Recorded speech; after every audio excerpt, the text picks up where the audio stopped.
Tonight on CTV, suicide prevention is here to spark up important conversations, and Call Out CSU is striving to push these conversations further. Then, hear about the blood supply shortage in northern Colorado and learn about ASCSU and how the organization plans to support on-campus student clubs. All this and more tonight on CTV. Good evening, Rams. I'm JJ McKinney. And I'm Mattison Brumagim. Thank you for joining us tonight. The world's longest serving monarch, Queen Elizabeth II, passed away earlier today. Her family joined her at her Balmoral Castle in Scotland due to the doctor's concerns for her health. She peacefully passed away not long after. Her son, Charles, will now become king. Associate Professor of Political Science at CSU, Peter Harris, spoke to Source CSU earlier. In the Q&A, he said it is unclear how the English population will respond to a monarch that is not Elizabeth. He also said one thing that could change is that other Commonwealth realms like Australia and New Zealand could become independent republics. Only time will tell. From all of us here at CTV, we send our condolences to the royal family. An Estes Park resident was arrested on September 3rd on account of child sex crimes. LCSO investigators and the Strategic Enforcement Unit arrested Kevin Thomas Ryan after a tip originated from the National Center for Missing and Exploited Children. Illegal images of children were downloaded to an IP address at Ryan's home.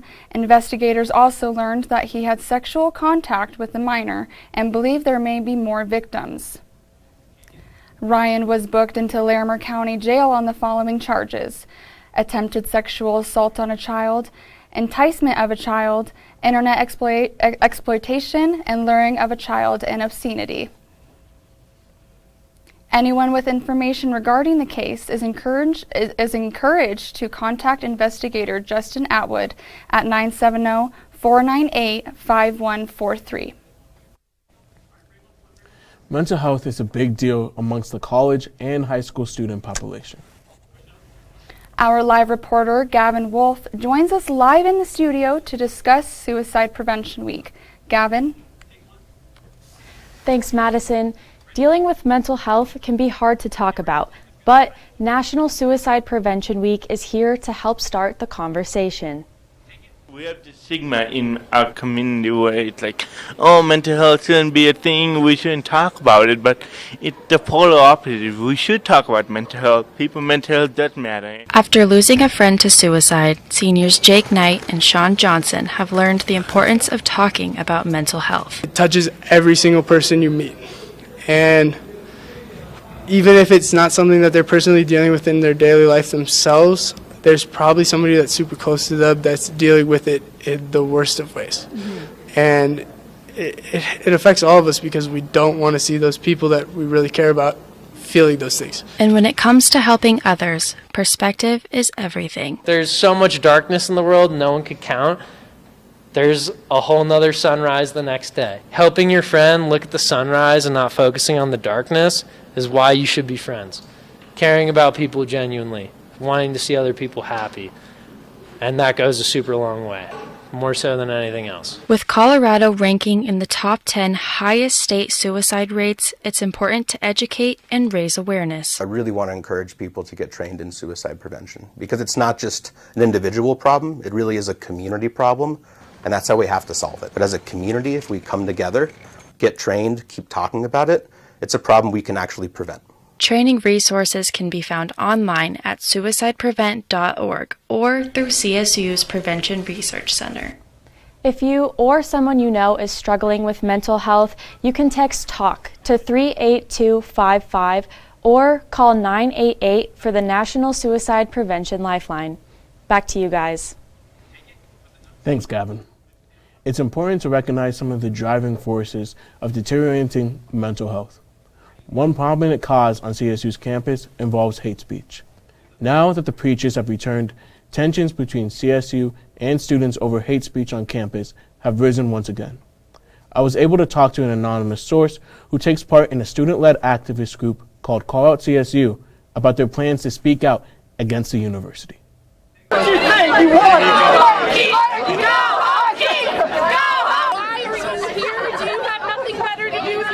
preachers at CSU have been a controversial group for years now.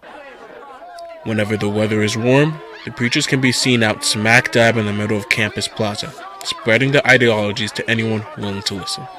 However, some students have claimed that the pair are racist, sexist, homophobic, and verbally attacking anyone who doesn't agree with their religious views. Activist group Call Out CSU has had enough, and has began moving to push CSU to take action. A representative talks about Call Out CSU's goal against hate speech. This representative has chosen to stay anonymous after receiving several violent threats for their public protest. Where we're an advocacy group of a voice and online presence for people to be able to reach out and say, hey, this is happening. We think the university is ignoring it. We're a forum for people to be able to send that information in, whether or not it has to do with hate speech or free speech, to just bring awareness and some accountability to the university administration. The representative talks about the negative effect the preachers have had on campus. If I know they're there, then I don't feel comfortable walking through campus. Makes many students feel like the university isn't standing behind its principles of community. Now that ASCSU is back in the session, the representative hopes that they are able to do something about hate speech. I think really what I would like to see is an actual presence and an opposition of the types of things being said. They believe systemic change has to be done by those in power. Call Out CSU encourages all students to speak up and speak out against hate speech on campus. It really takes everybody working together to help decrease and to mitigate that harm. Call Out CSU isn't the only group dedicated to standing up against these preachers. Do Better CSU, along with Call Out CSU's collaborations with the Pride Resource Center and the Women and Gender Advocacy Center, have all joined the fight for a safer and more inclusive campus.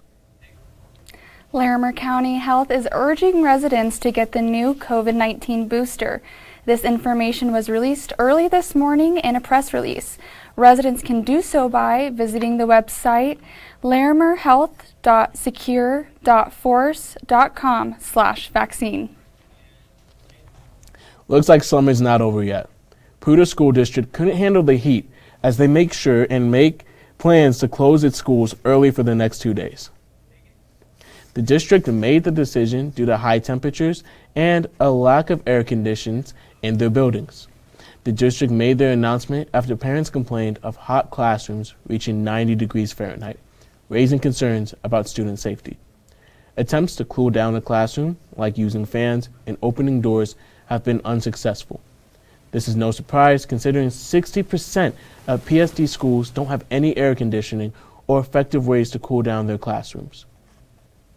Students who take the bus will be dropped off from their buses and bus stops 2 hours early. The schools start at their normal times, but there won't be any after-school activities as students head home to cool off. Could these spicy temperatures cause CSU to cancel classes? Probably not. But, we can always hope, right? Up next, Adam Carlson joins us to discuss this week's weather. Stay tuned. Touchdown! Oh, did you see that? Whoa, we scored? Yeah, we scored. We're going to the playoffs. I can't believe I missed that.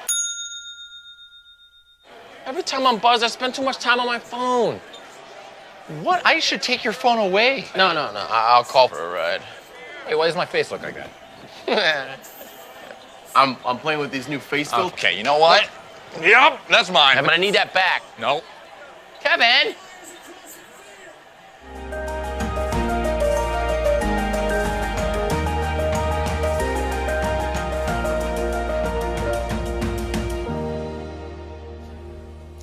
Good evening, Rams. My name is Adam Carlson, and I'll be your fill-in weather anchor for this evening.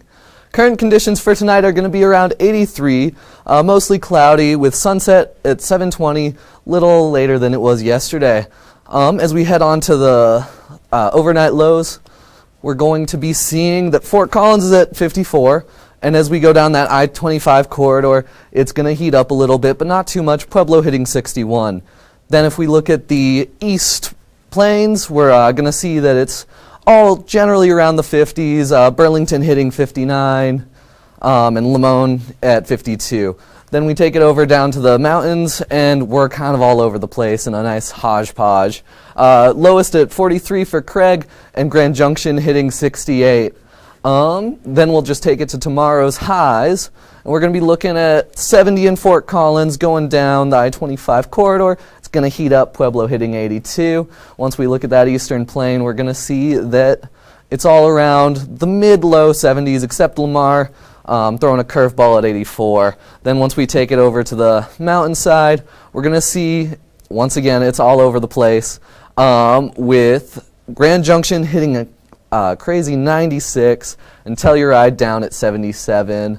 Then we'll just move on to tomorrow's forecast. We're going to be looking at a 70-degree day with a low of 53. It's going to be cloudy and chilly, a lot better than it has been these past few days. Humidity catching up to 57 degrees, and sunset just a little bit earlier than it was today. Then once we take it down to the 5-day forecast, we're going to see that this cooling off and humidity is leading up to a rain on Saturday, taking us all the way down to 59 degrees. Then once we continue looking through the week, Sunday and Monday it starts heating up, but Tuesday it's going to cool us off a little bit, but you can never be too sure how long that's going to stay for. And that brings me to the end of the weather for you all tonight, but don't go away. JJ and Mattison have more news for you after this. I am what hunger looks like in America. I am an 8-year-old girl who's not excited for the last day of school. Because this may be the last time I'll have lunch. Till September.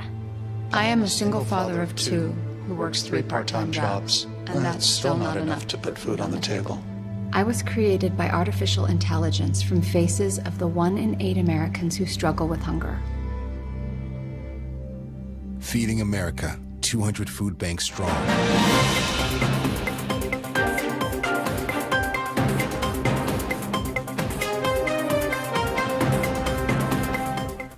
Welcome back from the break, Rams.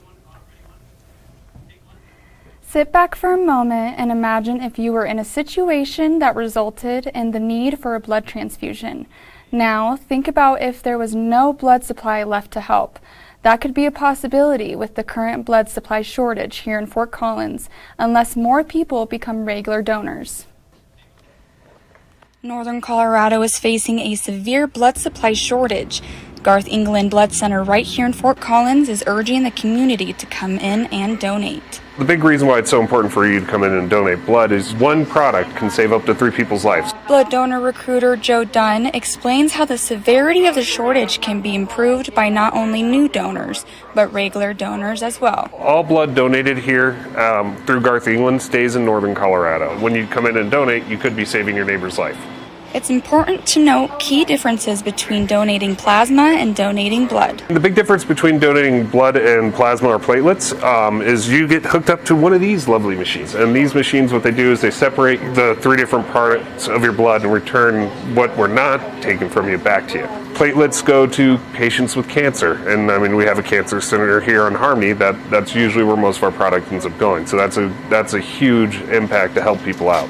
You can register online to come in and donate. You can also give our centers a call. That phone number is 970-495-8965. We even do our best to accommodate walk-ins, so even just showing up, all you got to bring is a photo ID. And then donate here. We're happy to take care of you, chat with you. We'll make sure you feel welcome at home. It is important to note that plasma centers are for-profit organizations, and your donation can be sold anywhere. Blood donation centers are nonprofit organizations with the promise to keep your donation local and keep Northern Colorado strong. Now that the semester is in full swing, it's time to hear about our student government, ASCSU. We now turn to our new beat reporter, Krya McKinley, with more. Krya. Thank you, JJ. This week, I talked to students at Colorado State University to see if they knew what ASCSU is. I do not. I do not. Not specifically, but I do know that they bring student issues to the forefront. As you can see, many students don't know what ASCSU is, so I spoke to Alicia Barron, a member of ASCSU, to hear more about the organization and what it is all about.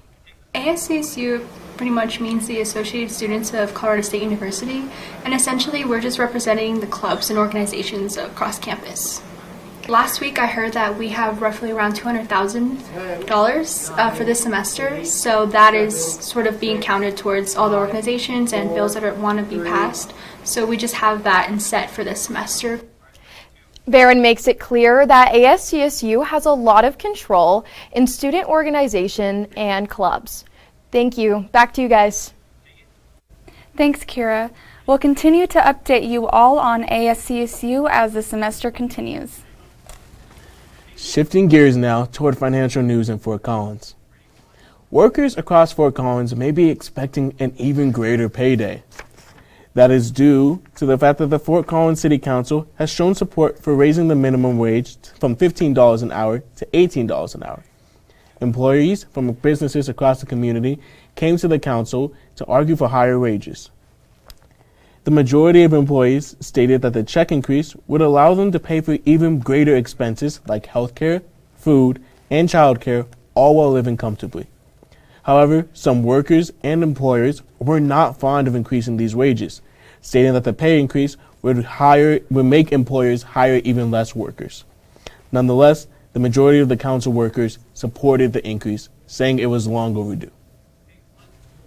Cadence, Fort Collins' new apartment complex for ages 55 and older, allows residents of all incomes to experience the amenities that are ideal for a comfortable senior living community.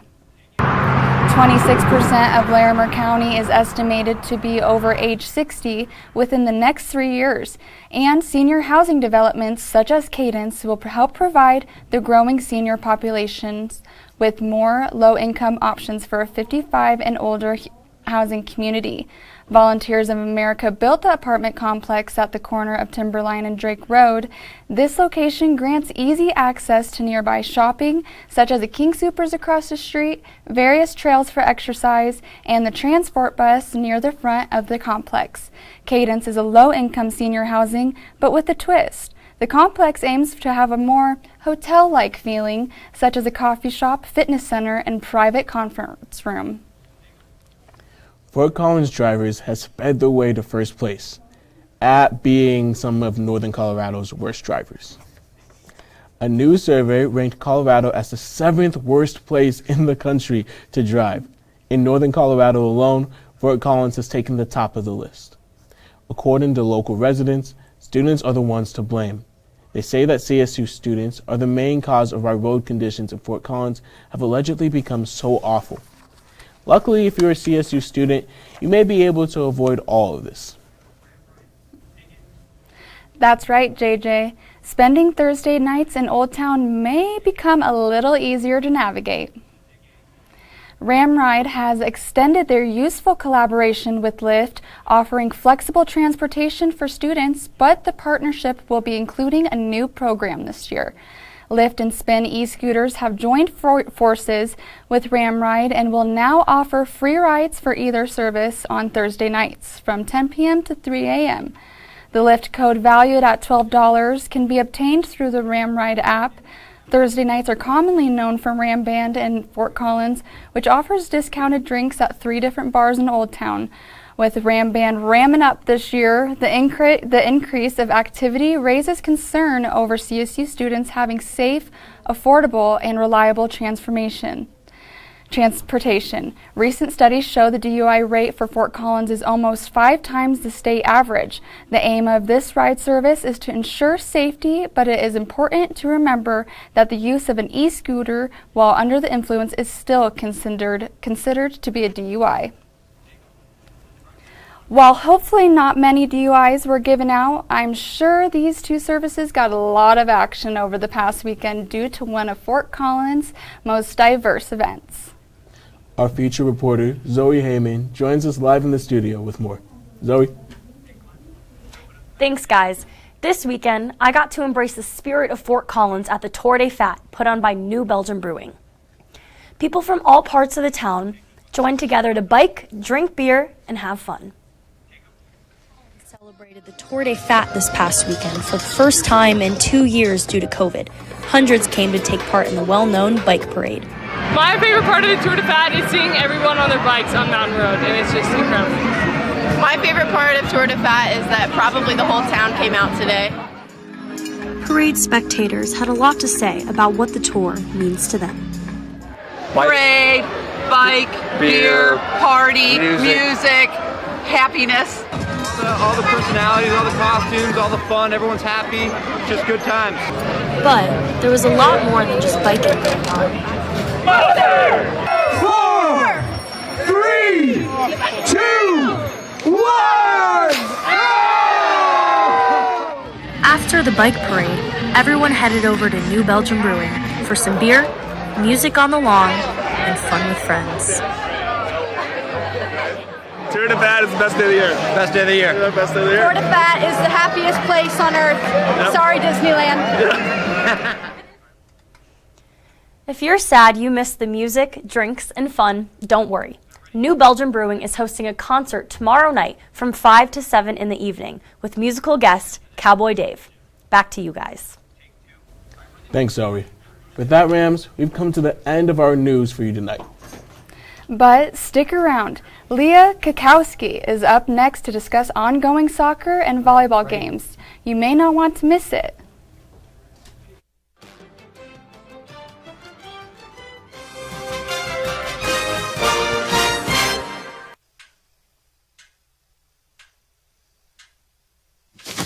Awkward. I'm the awkward silence. You try to avoid me, then there I am again. But an awkward silence can be a great thing. Like Kelly here is about to demonstrate. You haven't really been yourself lately. Are you okay? Find out how you can help a friend with their mental health at seizetheawkward.org.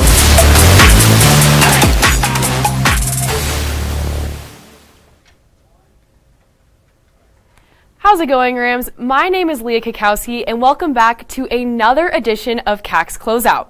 For this evening, I'll be giving you a brief rundown of soccer's matchup against Montana earlier today, plus a live look into the battle going on right now with CSU women's volleyball at Baylor. And of course, I will dive into the world of football once again as Colorado State prepares for its home opener this Saturday. All of that and more on CAC's Closeout, which starts right now. Leading things off, CSU women's soccer hosted a Montana Grizzlies this afternoon, and that game went final just a couple of hours ago. Let's see how the Rams turned this one out. The game actually ended in a tie of a final score of 0-0. Colorado State had a total of 9 shots and 5 on goal, while Montana had a total of 13 shots and only 4 on goal. This game was extremely competitive as both goalkeepers played extremely well, and that both teams had 6 fouls. Well, the Rams had 6 fouls and Montana had 5 fouls. Unfortunately, because of the tie, neither team was able to take that dub home, but don't worry, you're able to see the Rams back in action this Sunday against Denver. And soccer wasn't the only sport in action today. Rams volleyball is actually coming down to the wire in their matchup against Baylor as we speak. So here's a live update from Waco. Unfortunately, the Rams actually took a sweep from number 15 Baylor Bears today. The first 2 sets did not go so well for Colorado State, but they hung in there in the last one, only losing a score of 30-28. Some key players for the Bears were Krya McKinley with 9 kills and 8 assists, as well as Adam Carlson with 34 assists. And I mean, even though things didn't go so great for the Rams, Annie Sullivan still had a total of 9 kills, leading the Rams with that. Hopefully the Rams have a pretty easy night, an easy night's rest, and able to bounce back quickly tomorrow morning as they face off against Evansville at 9 a.m. And moving past volleyball, let's take a look into Colorado State football as CSU returns to Canvas, this for its first home game of the 2022 campaign, and after a not so pretty loss in the Big House last weekend. Don't worry, you heard all about that from Ella on the Tuesday show, so there's no need to get into it again. But I must say I'm a little more optimistic for this matchup, and let me tell you why. First of all, like we said time and time again, Colorado State football has a brand new look this year, and it just wasn't fair to get that tough of a draw the first game of the season. That said, I am hopeful that the Rams will use that loss as motivation as they compete against a team who just lost almost as bad last weekend and to a much lesser opponent. Middle Tennessee faced off against James Mattison opening week, and well, the odds weren't in the Blue Raiders' favor either. Coming off a slightly above average season last fall, MT went 7-6 overall and 4-4 in the Conference USA. But that's the past, and this time around, the talent didn't bolster, as the Blue Raiders couldn't compete in the slightest against former FSC powerhouse and now Conference USA newcomers JMU. The Dukes defeated the Blue Raiders a whopping 44-7, similar to Colorado State's embarrassing 51-7 loss. The Dukes dominated the rushing game, contributing to an all-around dominant offense attack that allowed them to take the dub home. While it may seem like the Blue Raiders and Rams had a pretty similar first start to the season, nothing can be underestimated yet. And here are a few players to look out for on Middle Tennessee's side. Senior quarterback Chase Cunningham returns for yet another season, trying to reciprocate a spectacular 2021 performance in which he threw for just over 1,300 yards, while also recording 16 touchdowns and only 3 interceptions. Senior wide receiver Yusuf Ali is also back, scoring the lone touchdown against JMU while also hauling in 60 yards through the air. Another key player to look out for is running back Avarius Sparrow. Though he was limited in the outing last Saturday, he's still a threat on the ground, coming off a redshirt season at West Virginia and a knack for its tough competition. Overall, if the Rams are able to use their home field advantage and the horrible Michigan loss as fuel to their fire, this should hopefully be a much better finish than what we saw last weekend. I am optimistic that Coach Norvell and crew have used this week to find ways to get better and compete against a team that is also prepared to perform better. But as always, we are just going to have to wait and see what comes on Saturday afternoon. And with that, Rams, that is all the sports action I have for you tonight here on CAC's Closeout. Be sure to tune in on Tuesday for yet another edition of Tuesday Night Sports. Stay safe, have a wonderful weekend, and we'll see you then.